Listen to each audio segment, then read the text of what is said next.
Hello Africans, hello Nigerians. My name is Dr. Henry Debem, the anchor of the Rural Africa Mission. How are you today? I trust all is going well with you. Today we'll be talking about the image, the brand of the international community for Africa as the poorest continent in the world in terms of money, finances, and in terms of capacity, human resources. So we want to look at it and let's see how it fares. Then what is your perception about this image as Africa being the poorest in the continent or being the poorest in the world? So what do you think? Do you think we are really poor in terms of finances and human resources or capacity?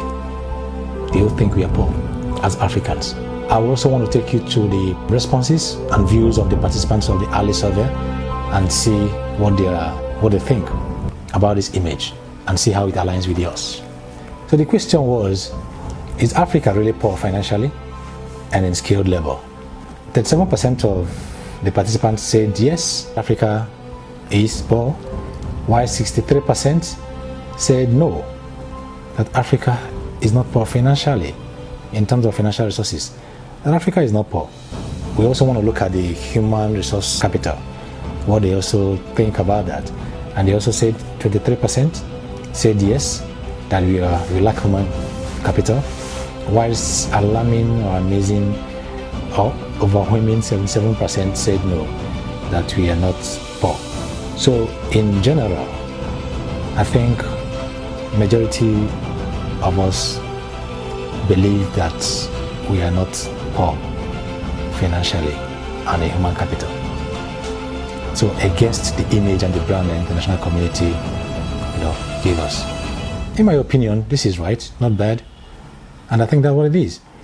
But for the benefit of those who still think that Africa is poor financially and in human resources, let me show you this. Now, I want us to just try to account for the monies and labor that leave our continent or that leave our individual countries every year to other countries, for countries that think they are poor.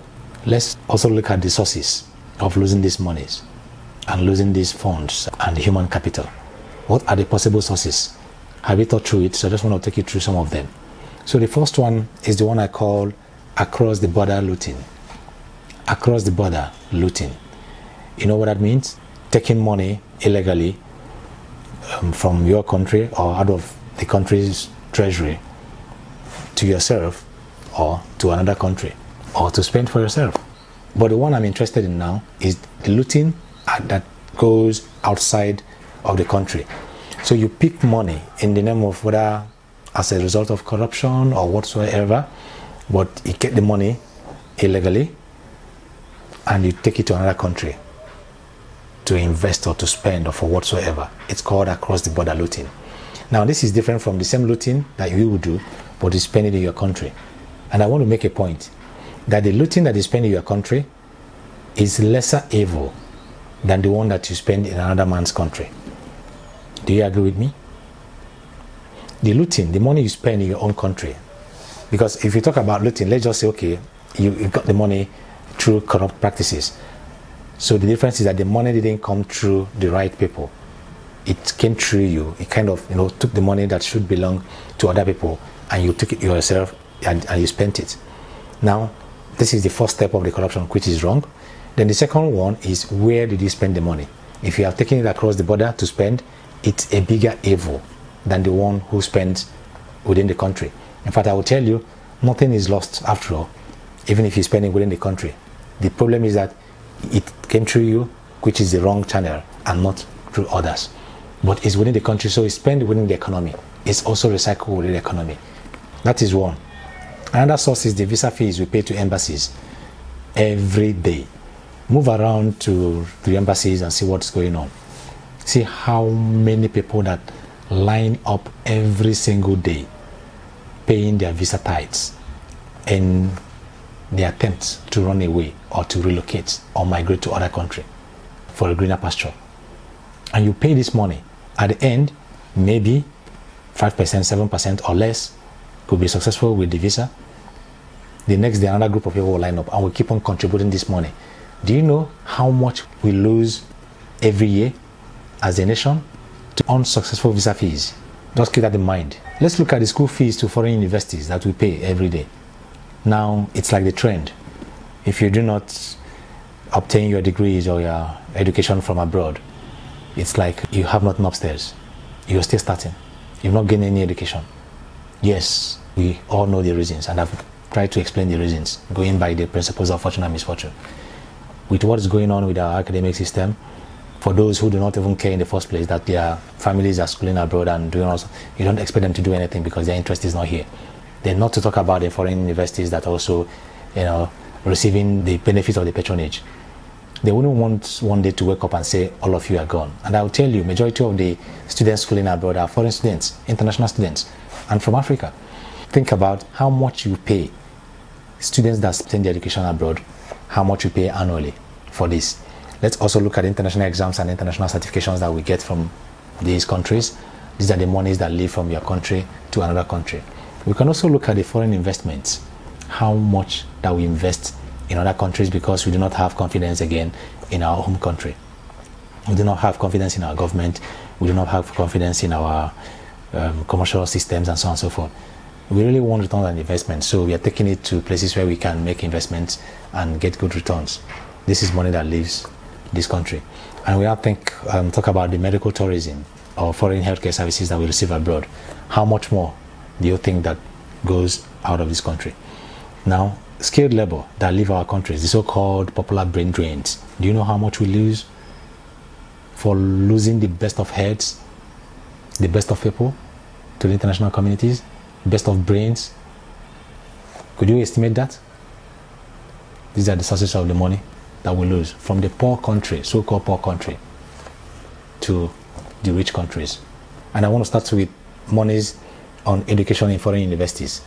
Let me just take you through this report. And I got this report from the US government website, not even from the Premium Times, but it's actually from the Premium Times. So I got this report that says that 13,423 Nigerian students contributed over $500 million to the US economy in 2018. I repeat, 13,423 Nigerian students contributed over $500 million to the US economy in 2018. Over $500 million. Do you have an idea what this is? Converted to our Nigerian currency, as at 2018, mid-year exchange rate, as at August 15, it was 360 to $1.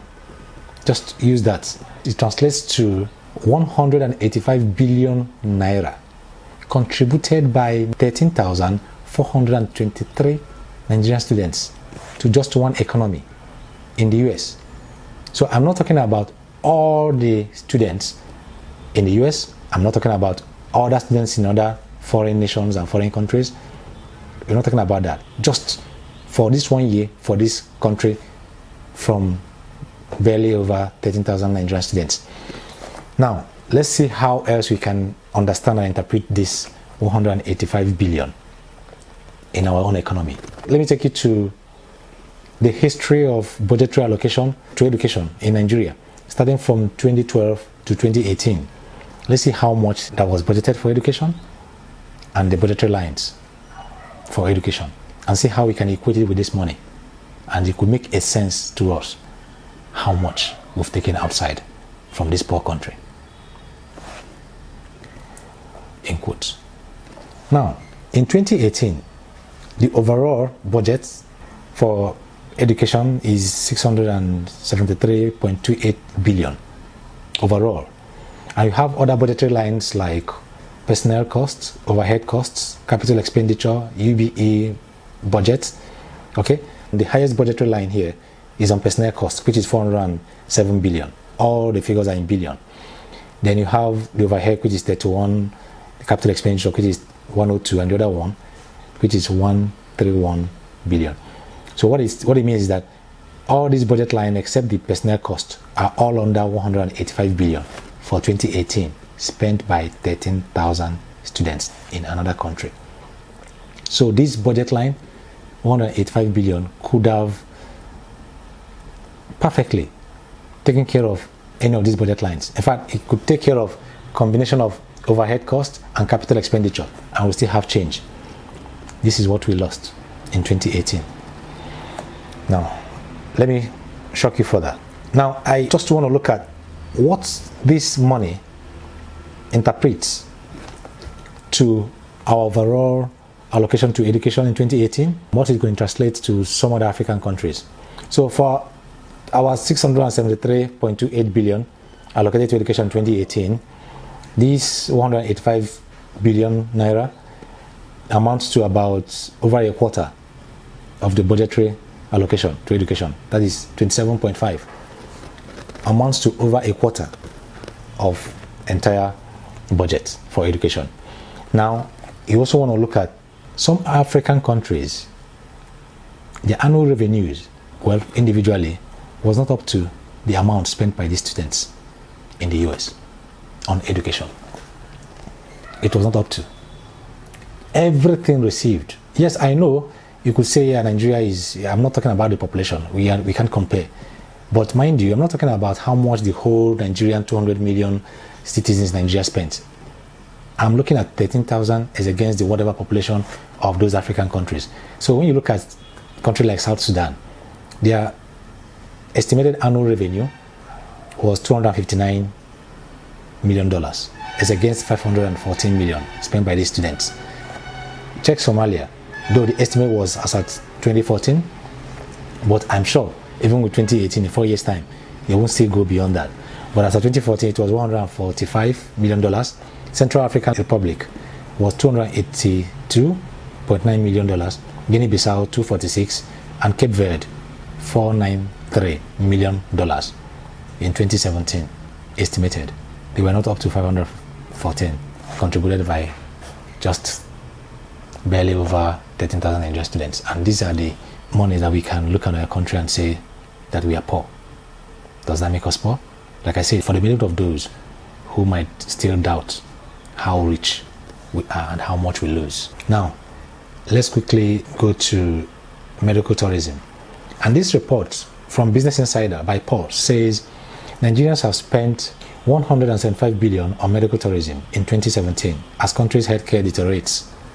175 billion naira on medical tourism in 2017. Again, the News 24 says that African politicians seeking medical help abroad is shameful and harms healthcare. But that's not even my catch. The catch there is that Africans spent over $6 billion, over $6 billion on outbound treatment. And again, that Nigeria is even a major contributor to this expenditure. Nigerian citizens spend over $1 billion annually on what has become known as medical tourism. Over $1 billion. That's what we spend. Yes, these are just media report quite well estimated, but you will agree with me, no smoke without fire. The accurate, even if it's not well researched, but the precise figure is not far from what you see. I'm looking at two different reports. For the $1 billion, if you translate, well, this report was, as of 2016, they're reporting on 2016, Africa spent that amount and Nigeria contributed this amount. Then in 2017, Paul's reported 175 billion naira. It's something you can also research further and see. But these are the monies that leave the continent and the country from a very poor setting, as we think. Now, let's look at the monies that lost on skilled labor to foreign countries. This is from BBC News. Yeah, if we so much doubt our own news based on our values on inferiority and so on and so forth, we can also look at BBC News on skilled labor. And this says, why is Africa losing its best brains? Why is Africa losing its best brains? Then my catch here is on this section that says, according to statistics, the so-called brain drain cost the continent an estimated $4 billion per year in what has been pronounced as a slow death for Africa. And this report was a report of Friday, 19th March 2004. As far back as 2004. We're not talking about what's going on now. Now that you have a very clear, purposeful search for brains the Africa is a kind of the ocean or the sea for the fishing. So we have purposeful fishing for these brains with all manners of brain drain programs to take away our best brains. And this is what you're losing. So as of 2004, so one can imagine what's going on now, that people are outrightly out for whatever reason, desperately. You know, they're desperate to leave the country for the greener pasture. So we can tell how much we are losing as of 2019 or even this day. This is what we are losing from the countries that are very, very poor, that are branded for being poor financially, and you are helping us with loans, aids to support us. Also having no human resource capacity, and you are taking the best ones that we have, repatriating the bad eggs so that Africa will be a continent of wolves doing nothing. It's left for you to think. So you can go through all these reports, go and make your own research, and for those that are still doubting how much money and how much resources we have, how lucky we are as Africans and as countries, you have something to look for. So you can go ahead and check and still know what it is to keep your doubt. Thank you so much for listening, and we hope to see you next time for another edition of the Lessons of Our Situations in Africa.